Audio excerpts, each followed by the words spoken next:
পূজা করছে, আগামী দিনে ল্যান্টন পূজা করবে। এই ধরনের নেতা এখনো বেঁচে আছেন, এখন বয়সের বারে তারা চলতে পারেন না, তারা বড় রাজনৈতিক নেতা। রাজনৈতিক দল বিরোধিতা করেছে, আজও করে যাচ্ছে, নিমন্ত্রণ পেয়ে যাচ্ছে না,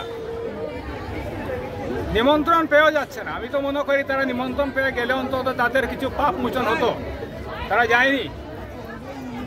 জানি না কাদেরকে তুষ্ট করার জন্য তারা এরকম কাজ করছে। আমরা আজকের এই বিষয়ে আমরা যাচ্ছি না, শুভ কাজ হোক, সকলে মিলে আমরা ভগবান শ্রীরামচন্দ্রের মন্দির পুনর্নির্মাণ হচ্ছে, আগামী 22 তারিখ শুভ উদ্বোধন হবে, রামলালার প্রাণ প্রতিষ্ঠা হবে।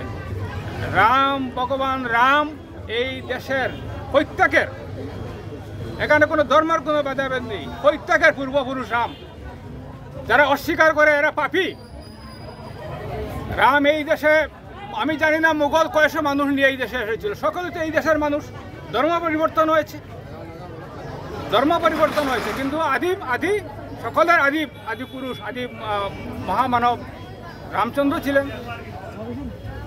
কিন্তু আজকাল অনেকে লোভে এগুলা, ভোটের লোভে, অন্যান্য লোভে এগুলা অস্বীকার করে, বিবাদ কাড়া করে। আমরা কোনো প্রকার বিবাদে যেতে চাই না, শান্তিপূর্ণভাবে সুন্দরভাবে আমরা আগামী 22 তারিখে শুভ উদ্বোধন আমরা দেখতে চাই।